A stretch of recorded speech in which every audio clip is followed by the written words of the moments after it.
60 Minutes with Angela starts right now.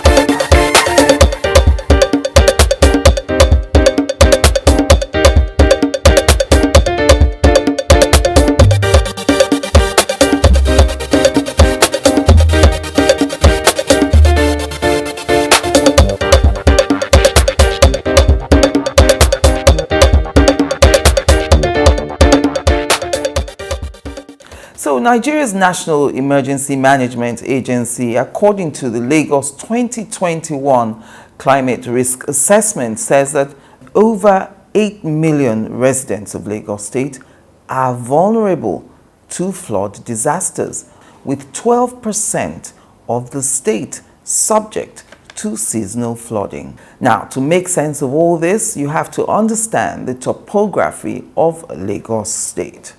Beyond its being Nigeria's former capital, it remains the commercial capital.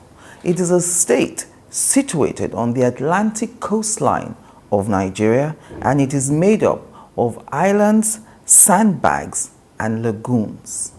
Now, these islands are linked by bridges, separated by creeks, and protected from the Atlantic Ocean by barrier islands and long sand spits, such as the Bar Beach. This tells me that to understand Lagos, you need to understand its geography, that is, its physical geography. What then is it that we need to know about floods in Lagos State, and what damage, if any, do the dams that surround Lagos State add to the perennial problem of flooding in the state? Well, Dr. OLUWAFEMI OKE-OSANYITOLU, the Permanent Secretary of LASEMA, the Lagos State Emergency Management Agency, joins me on the program today.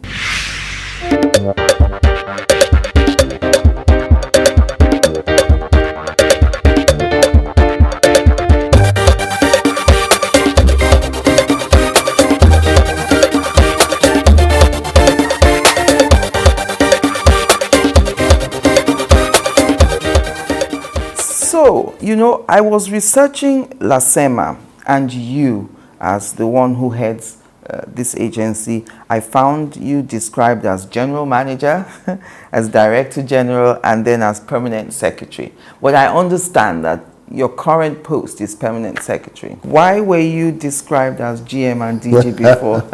Interestingly, I pioneered LASEMA.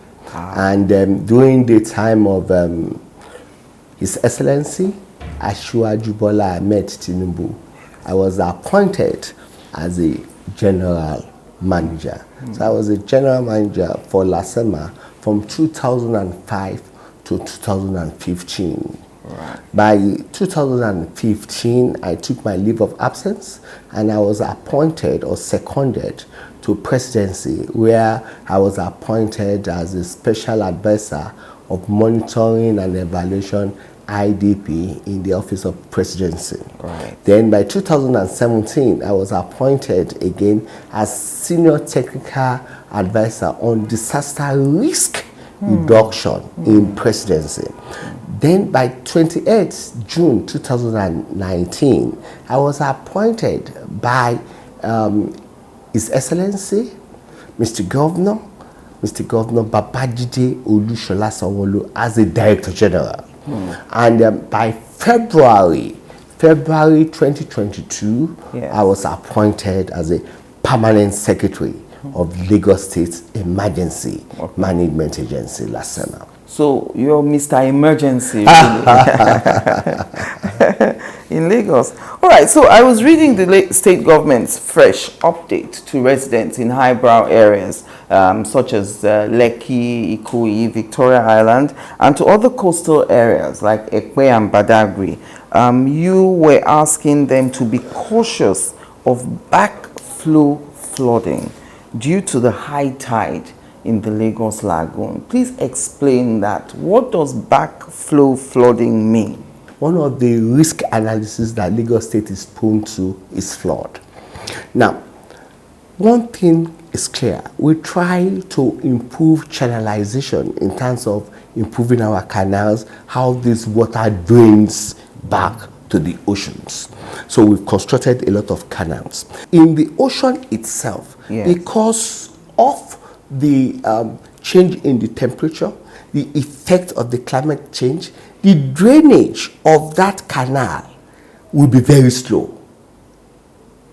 Yes. Now, it's like the canal draining into the ocean. When the water at the ocean is high, and the temperature is high due to a lot of factors, which mainly climatic change, the water itself will be very difficult to go into the ocean. So, which means there's going to be a sort of back flow. Back. You get it? So instead of the water draining, the water will be coming from the ocean, and and the drainage of the canal will be very slow. Now, if you look at it, if we have about 1 hour's rain, we will still experience what they call flash flood. Flash flood in the sense that we've improved on our infrastructure. We've done about 282 canals, which is still ongoing. We try, the gang team have improved in clearing the canals. Now, so if you look at it holistically, you will discover that there are certain areas that, they are highly prone to flood.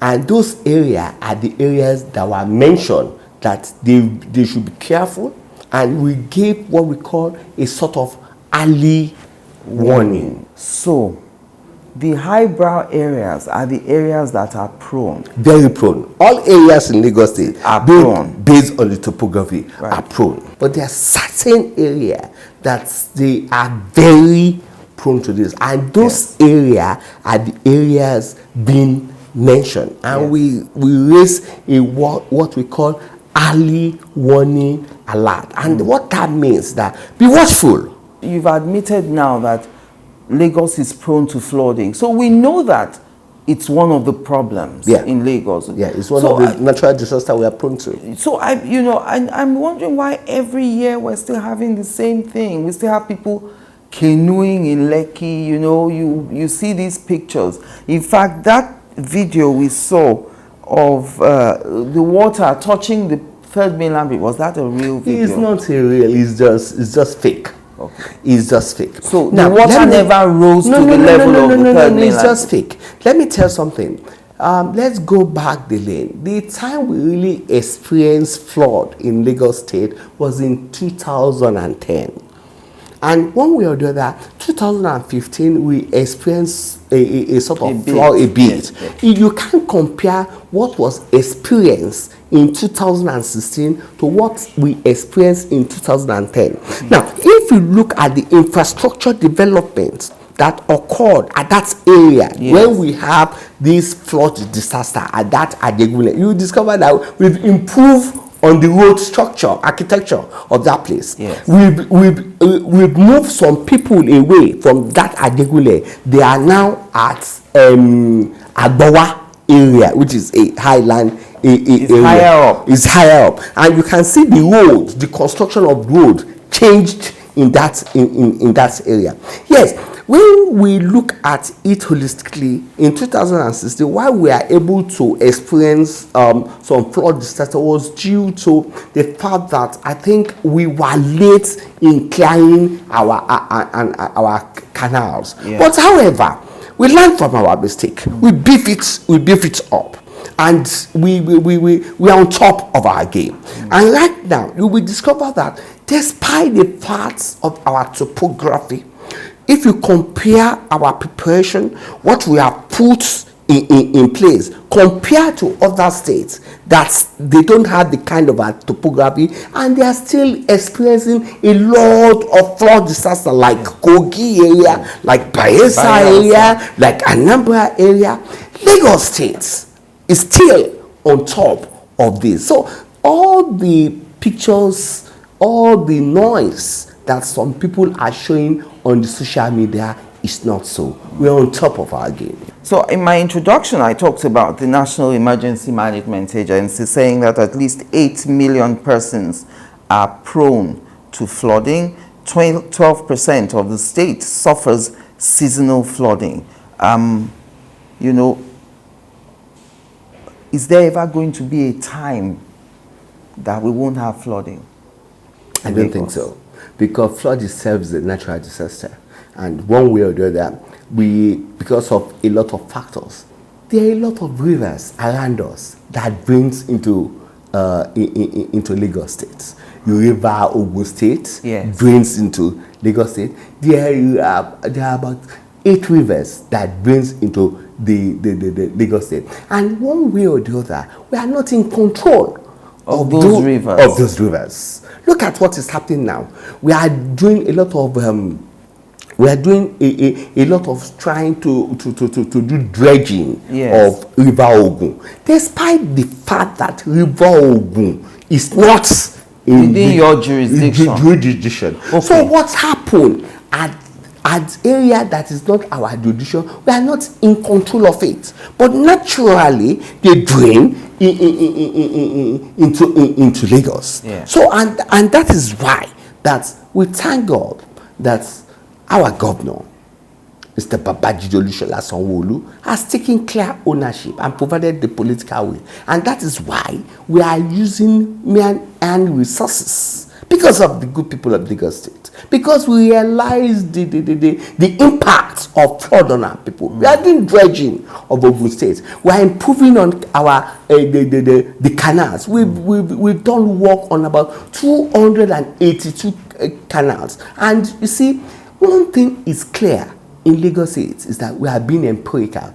Empirical in the sense that we have a lot of gadgets in place. We have rain forecast, weather forecast station that is located at our Ministry of Environment. So we can easily give early warning system to good people of Lagos State. Will Ogun State be contributing to the funding of the dredging of Ogun River? Well, I don't know about that. You know, I'm an operational man. I think it's at the level of the governor that we got. But you know, we have the states and Ogun State have established what we call Lagos Ogun Commission, and I think these are the areas that we are going to look into to partner.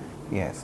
Okay, so that brings me to the next question, the question of dams, because you brought in now the Ogun River. Yeah. I know that there are about 8 rivers there. I'm not sure if there's a river Oshun as well, also heading into Lagos.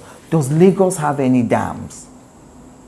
To me, well, I think the Ministry of Environment will be able to answer that question properly. When these dams are open, what effect does opening that dam in another state have on Lagos? It has a lot of effects, and that is why opening dams is what we call controlled opening of the dams. If there's controlled openings of the dams, why do you have dams? That is collections of water. It will not just allow water to pour into the system. But one thing is clear, you must not allow a dam to collapse. If the dam is filled up and collapse, there's going to be a lot of flood. It's worse. It's worse. It is a catastrophe on its own, which means you are not controlling it. So systematically, you must know how when the level reaches certain level, you must be able to open it. Before they open it, you must be able to inform all the key stakeholders that, look, gentlemen, we are going to open this river on so day. At so time, and it's going to pass through this place, and one way or the other, when it gets to this level, we are going to close it. That means you are in control of the system. Not when the dam collapsed. Yes. Now, you won't wait for a dam to collapse.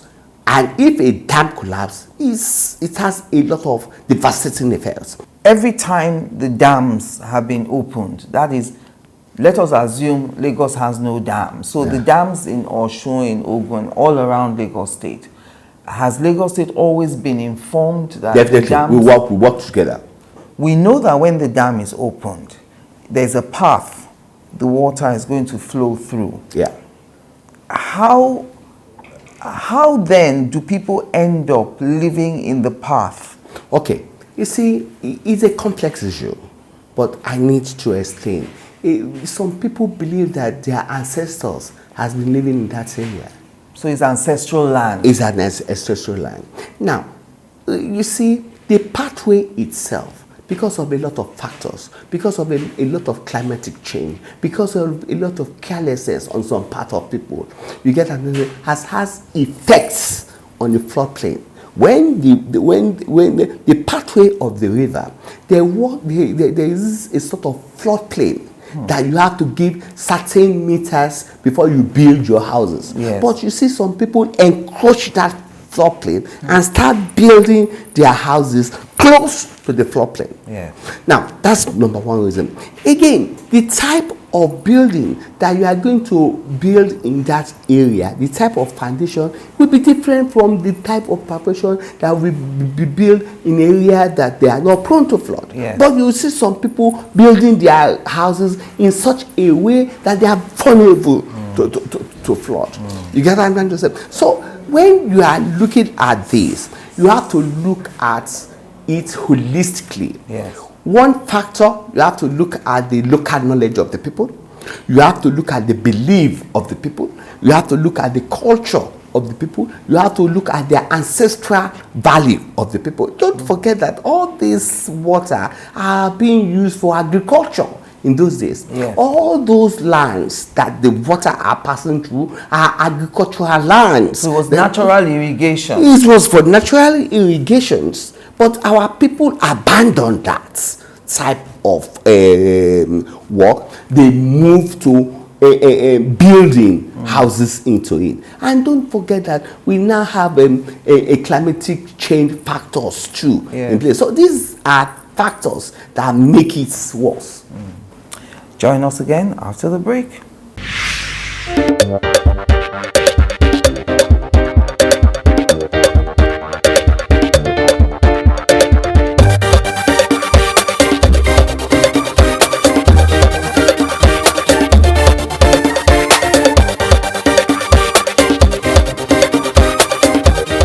Now, this backflow flooding,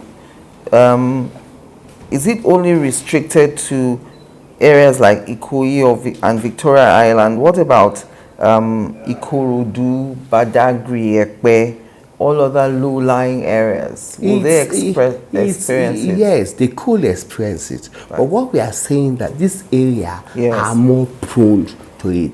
They should be watchful. That's what we are saying. Oh, okay, when you say they should be watchful, this is me now, and I'm seeing that there's been rain for like 4 hours. Yes. And, you know, the way the thing is looking, what do I do? Okay. If I notice suddenly in my estate on the island, there's water coming in and it doesn't seem to be receding. Now, if you are now having challenges that is not going away in your area, stay put. Call emergency number. All the key stakeholders that are important in emergency has been put an alert. So there are two things that you need to look at. If we're giving you forecast, is either you move from that area and move to your friend's place. For the meantime. For the meantime. Or you stay, you monitor, you watch.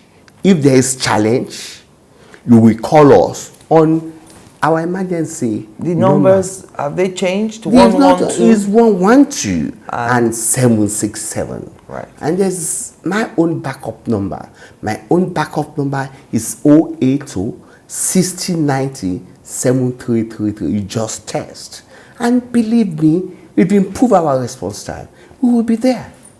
Like what's happened about 15 few months ago when we experienced a lot of flood in certain area at our Ajetunmobi area. We moved in, some people were disabled, they couldn't leave their home.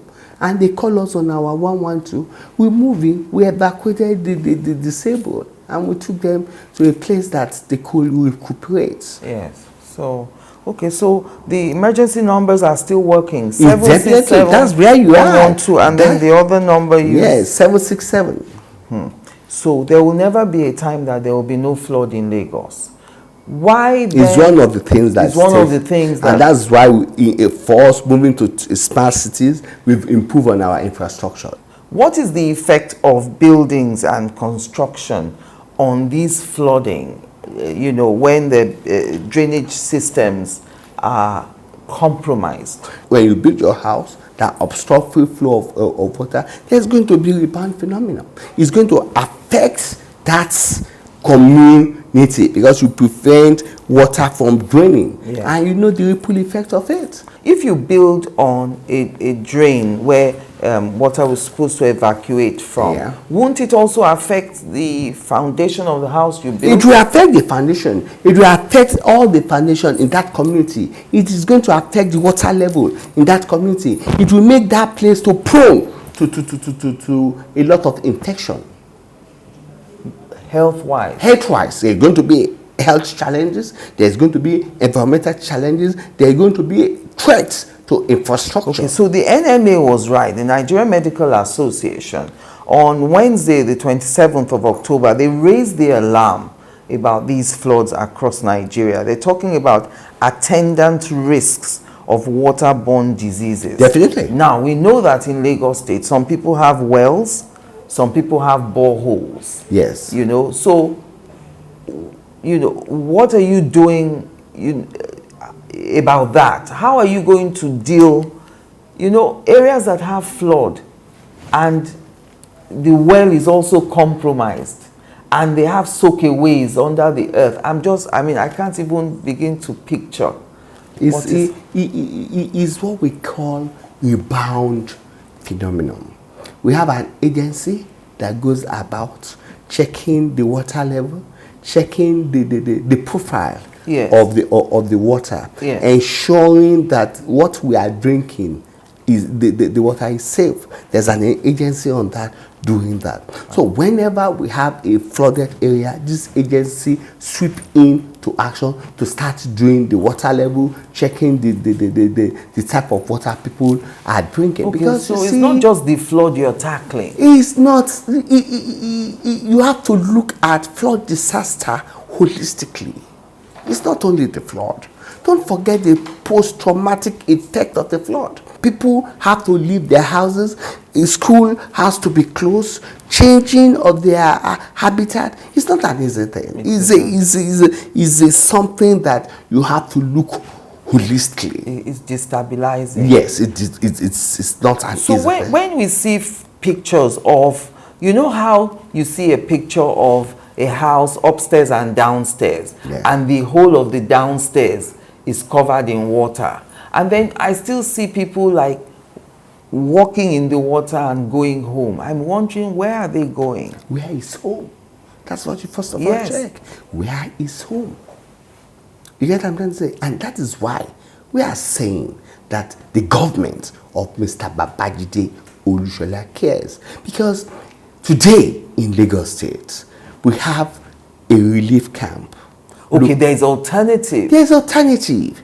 We have a relief camp like the one in Agbowa. The one in Agbowa served the people in Lagos East.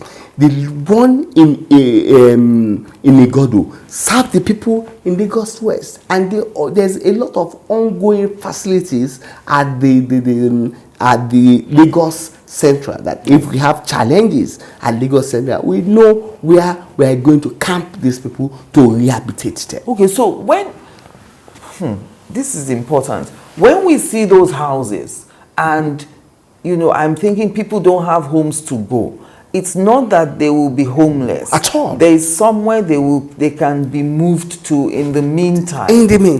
Till they'll be well taken care of. And that is the purpose that we are saying. When you find yourself in that situation, what you need to do, call 112-767. But what we are saying again is that we have put in early warning in place, so you shouldn't find yourself in that situation. But however, if you find yourself in that situation, realize that this government cares about the safety of life and property. We are highly humble to manage the golden hour. We will be there right away. Call 112-767. They will be evacuated to a safe area. I hope those relief camps are very habitable. Definitely, yes. In fact, the International Organization of Migrants has commended us, and they are partnering with us at Igado. Okay. They are 24/7 ready to take in people.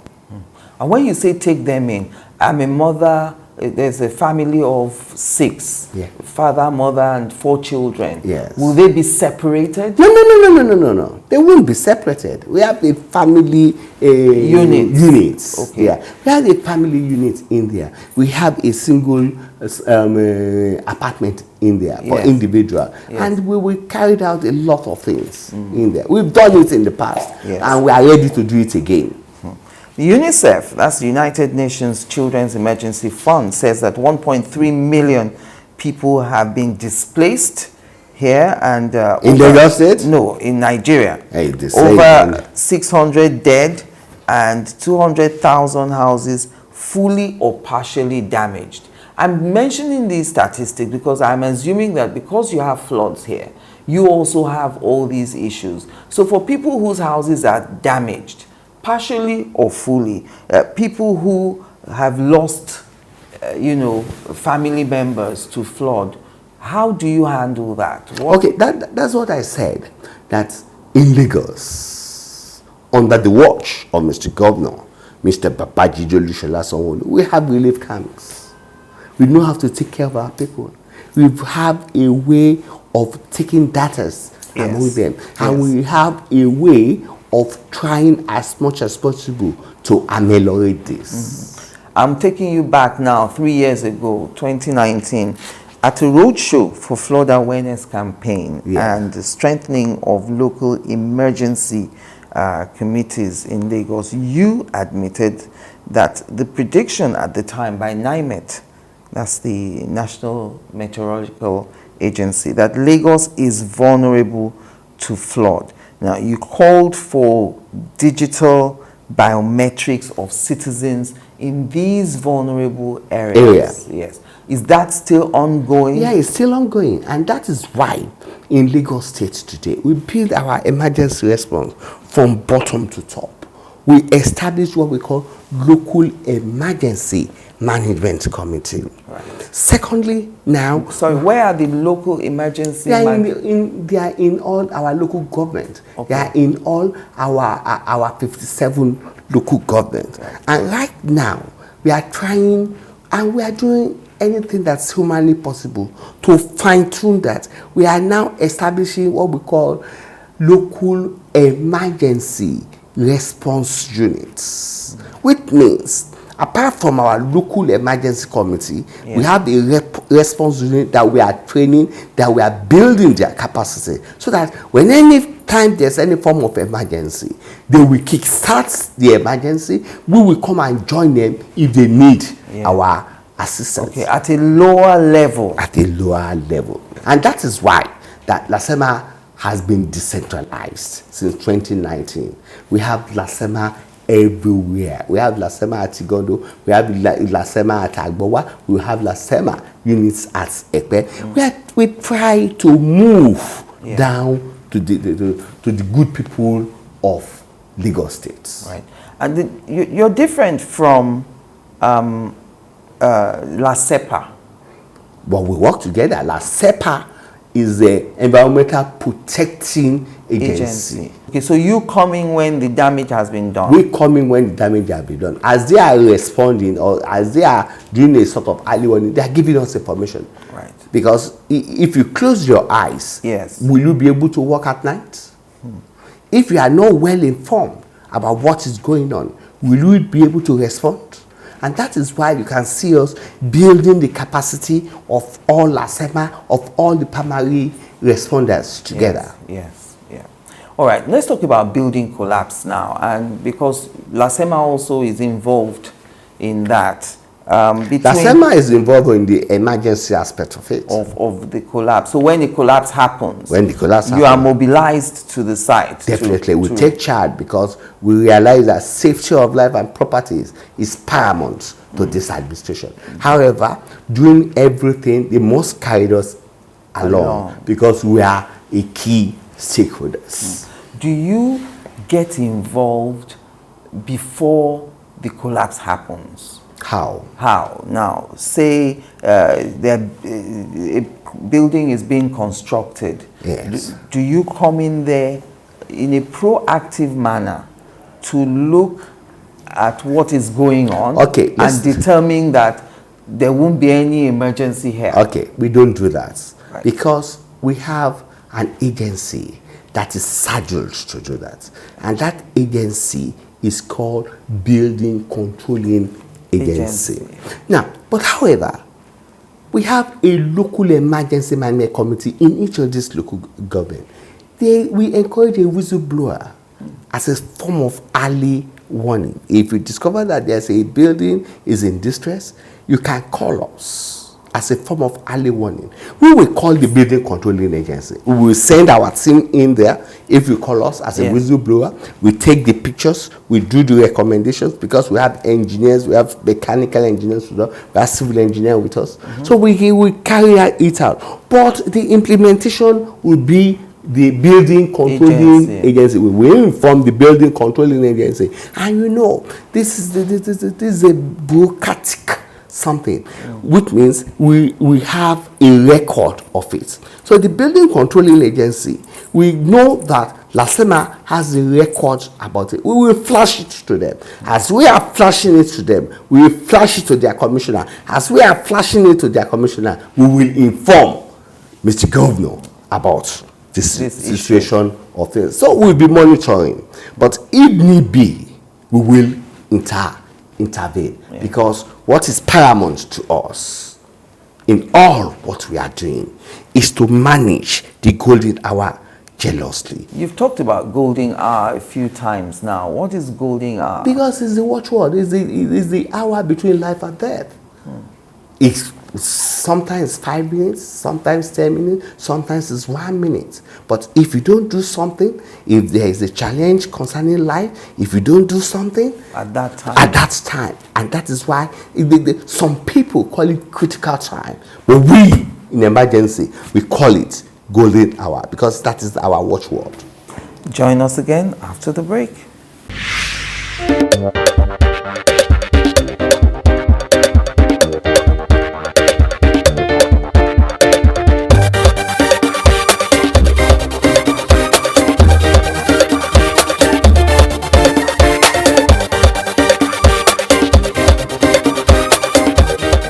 Welcome back. Now, between January and July this year, 2022, there were 31 building collapse incidents. This is a statistic from LASEMA. I got this from you. 24 buildings collapsed.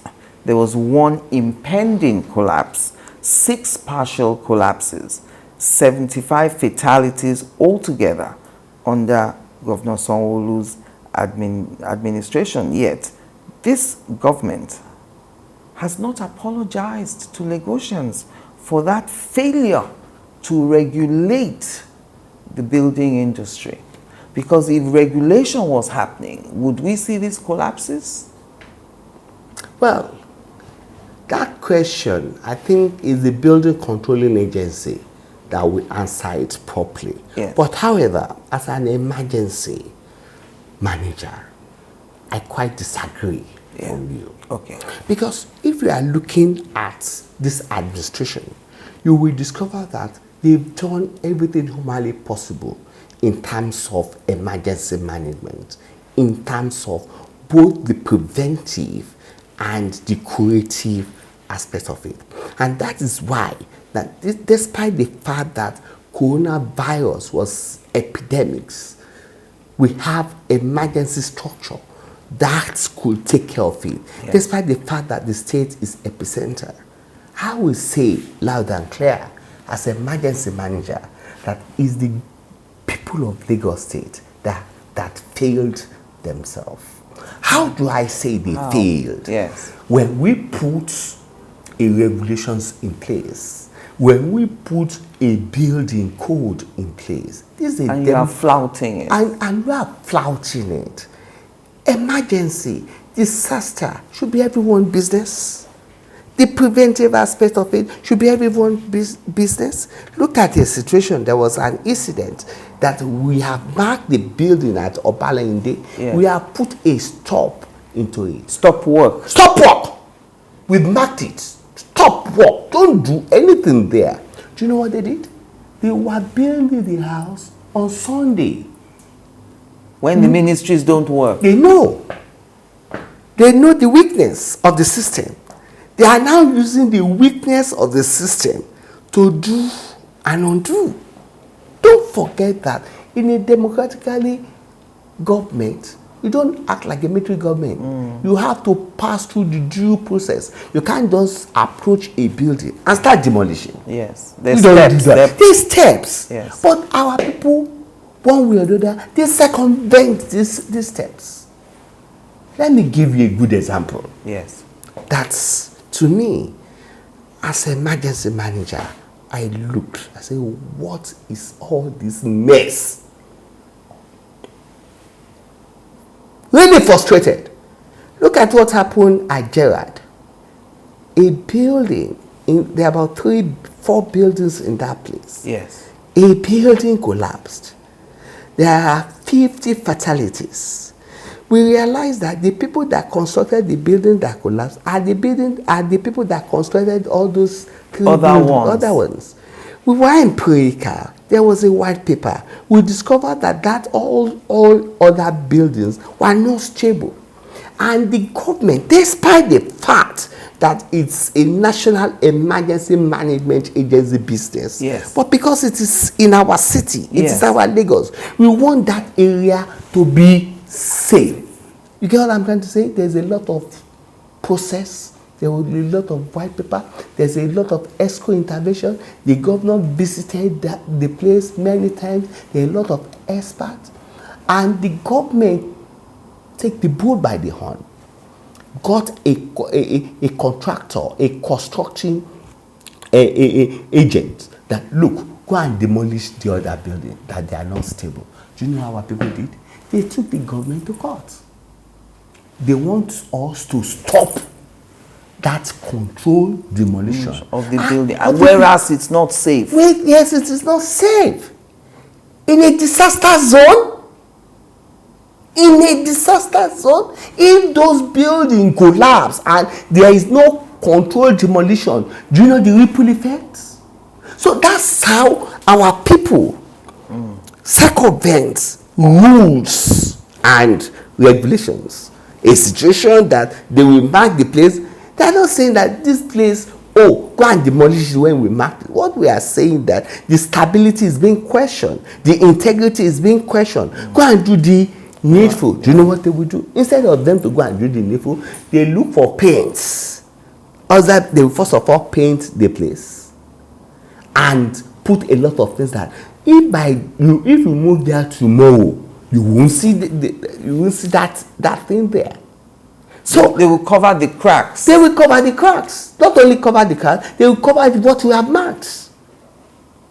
These are the issues that we are facing. These are the issues that we want people to look at. These are the issues we are calling. We've had a lot of stakeholders meeting. We've called in all the developers. We've even changed the top echelon in Ministry of Physical Planning to address the yearning, yes, of our people. What is our people doing? What are they doing? So I appeal as an emergency manager that our people need to abide with rules and regulations. Our people need to abide with the building code. Our people should not shift responsibility. It's the government of the people, by the people, and for the people. So the front border, the target audience, the key person in the golden hour management is the people themselves. When you raise alarm, we will be there. Yes. We have a toll-free line, 112-767. We have our number in there. There's a lot of social media in there. If you tell us and we don't perform, our scorecard is with you. Tell us to our face. Yes. But believe me, we will tell them to their face. They've not been doing the right needful. thing. Okay, so I want you to talk more on the aspect of drainages, you know, that are stuffed with plastics and so on, and don't allow gutters to flow. We have said it loud and clear. All these cans, stop patronizing them. All these nylon something, and when you want to dispose, don't dispose. There is a way. The LASEMA has come up with a way that you can dispose all this. They have come up with a specialized dustbin. Yes. Use the dustbin. Use the dustbin. Ensure that your gutters are clean. Repair it yourself. Dispose your refuse properly. The government has done theirs. They've employed people to sweep your areas. They've asked you that use a proper dustbin. So we are appealing to good people of Lagos State to abide with these rules and regulations. That's all. I can't have you here without talking about an incident that occurred in November 2021 when the environmental rights group was telling the governor to fire you or to probe financial activities of LASEMA when you were general manager. They accused you of single-handedly misappropriating funds. They say you engaged quack and unqualified contractors to revamp the faulty command and control center of the state. First, what is this command and control center? I didn't even know it existed in Lagos State. We are in command control system. You are in command control structure. This is the command control structure. Right. What is your own comments about the command control structure? You will discover that, you see, you will discover that this command control structure is well maintained. And you can see the structure. In fact, people in other states, they are always here to see what we are doing. Because this is where we house our call center, our 112. This is here we house our 767. This is where we have all the primary responders. And you too, you visited, you look around, you can see that it's an edifice to be proud of. Now, let's make it clear. I don't give out contracts. I don't give out. It's under security measure. Is being managed by Office of the Chief of Staff and the Ministry of Special Duties. My own duty is to use the resources available to me. I don't give out contracts. Look at the personnel that I work with. We have technical people, we have technical partners. The technical partners maintain the call center. 112-767. Is this where the CCTVs are also situated? Yes. Right. 112-767 are being maintained by a technical partner. The building itself has facility managers. The facility managers maintain the edifice, and they left me to manage resources are made. That is my duty. When my duty is to plan for emergency, my duty is to respond for emergency, my duty is to ensure accountability in emergency management and to manage the golden hour and to ensure that the good people enjoy dividends of democracy on emergency aspects. So when we are looking at all these management of the tower, of the call center, it's not in my jurisdictions. It belongs to the another ministry, and they are doing the needful. It's working. So if you look at people that are doing that, they are just people that are envious of the achievements of these administration. They don't know what governance is. They don't know the Procurement Act. They don't know the basic things to manage things in government. So when you see people going to the public saying things, it's because of their ignorance. Well, it was in 2021. Yes, you're still here. And not only am I still here, I've been building emergency structure in good pay in Lagos State. See what's happened yesterday. See what happened day before yesterday. We built a world-class fire service stations across the states. We have a vibrant fire services where about 430 people were employed into the service. Have you ever heard that being done anywhere in Nigeria? Critics of the administration are saying that those fire trucks were only purchased and released because of the election that is coming. What do they call election? Why are they saying that? What is governance is all about?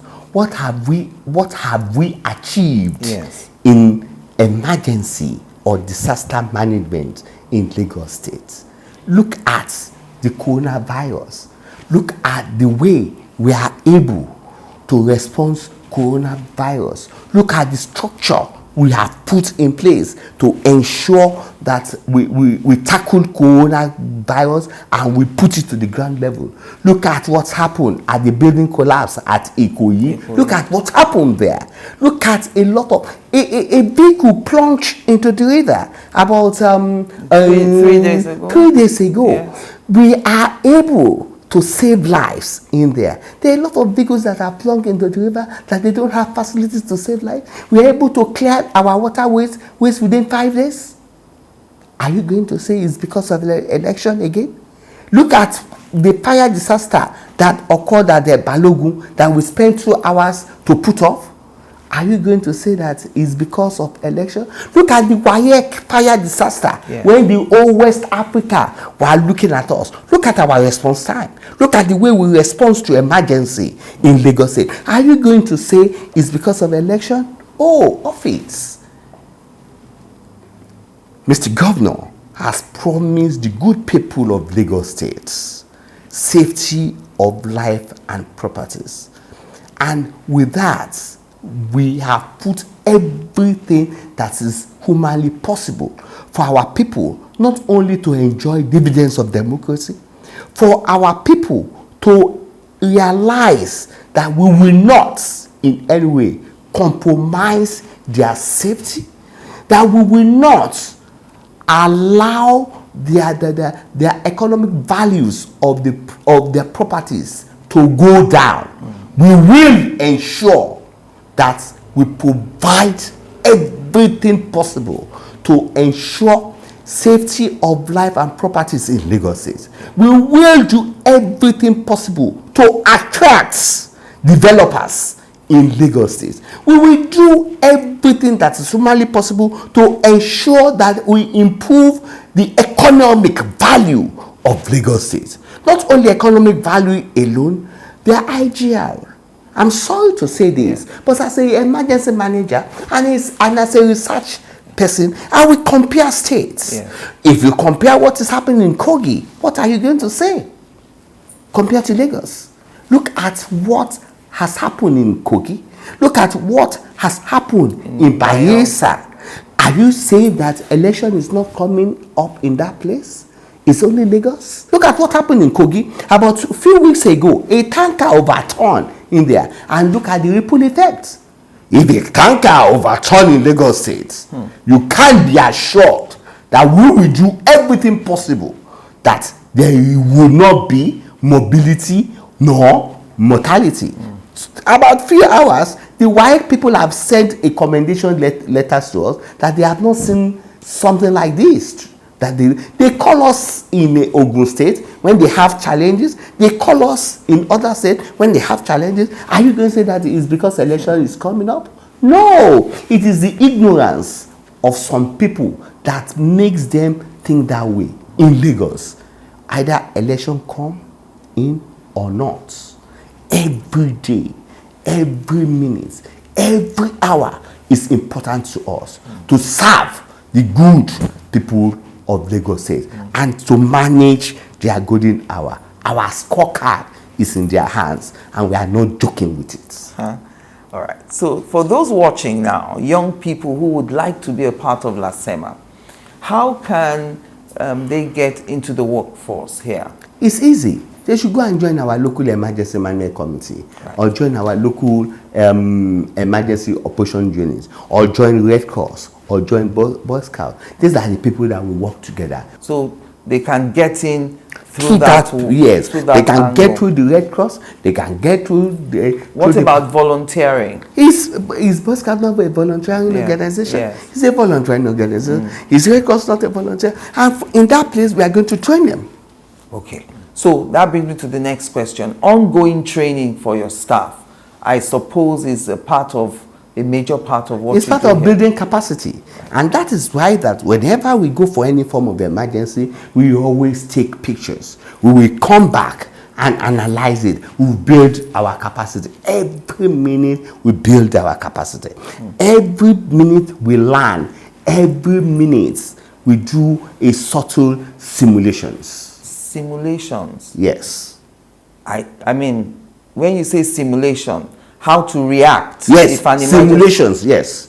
That, if there's tanker fire or fire, how do you get there? And that is why you will discover that the way we respond to fire or a tanker overturn is always different. Because when you are looking at disaster, it's different from one another. You can't say that you respond to no two disasters are the same. It's not the same. So you will discover that we always change our styles. We always know when to use Goliath. We always know when to use Elephant. We always know when to use Charlie. And we always know how to carry our people along. Yeah. See what happened when a vehicle or PSC plugged into the river, into the ocean. What we did, we used our local divers, we used our team, all the stakeholders. We are able to rescue those people. When we rescue those people, we discovered that the feasibility was not clear. We moved back. Now, we analyze the situation. We do the GIS. We do the mapping of that area. We realize how important the third mainland is to us. Then we raise alerts that on so date, we are going to close up the third mainland for 2 hours. We are going to move in our heavy duty equipment, our crane, our Charlie, our low bed, our Goliath to the scene. And you can see that exactly it's true. We commence our operation and we call it Operation Shark. And with that, we're able to move 30 tons PSP vehicle out without any form of destructions. And we make the waterways safe, we make our third way safe, and we try to give the good people of Lagos State assurance that we have what it takes to rescue, we have what it takes for recovery, we have what it takes to rehabilitate them. Yes. Just as an aside, the people who went down without PSP truck, were they rescued alive? That's what I said. They were rescued alive at night. At night? Yes, they were rescued. They were rescued alive at night by our local divers and our own divers. We have local divers. They were moved to hospital. They were moved to hospital. Immediately we call in our ambulances. They were given first aid and they were moved to the hospital. And they are alive. And they were discharged the second day. That is the success story of emergency management under the watch of Mr. Babajide Olusola Sanwo-Olu. Right. Okay, so in closing now, I want you to speak to Lagosians, because this matter of flood is not only in Lagos State, it's all over the world. If you read the news, if you watch the news, you will see flooding happening, everywhere. It's not unique to here, but every region has factors or peculiarity. Peculiarities that make the flooding worse. So with that in mind, how would you what would you tell Lagos residents about how to manage their circumstances now. With the rains still happening, dams are still going to be opened. Definitely. You know, and you know what to do to manage the situation going forward.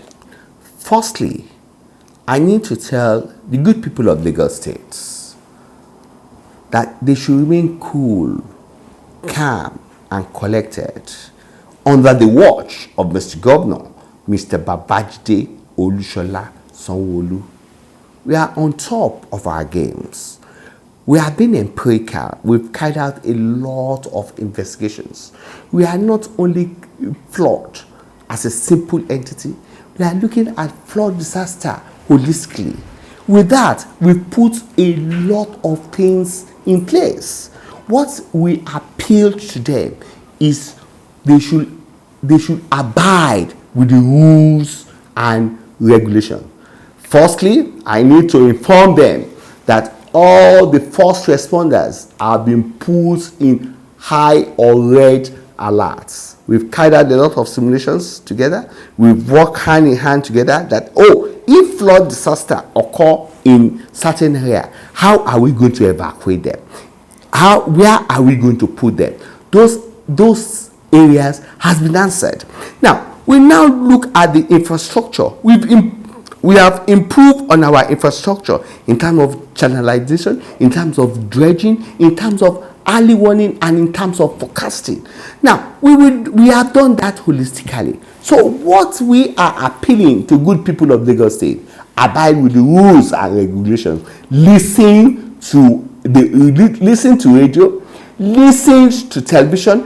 If need be, communicate with us on our 112-767. We will be right there. Well, thank you for speaking with me today, Dr. OLUWAFEMI Oke-Osanyitolu. Thank you very much. And thank you for watching. I'm Angela Ajetunmobi.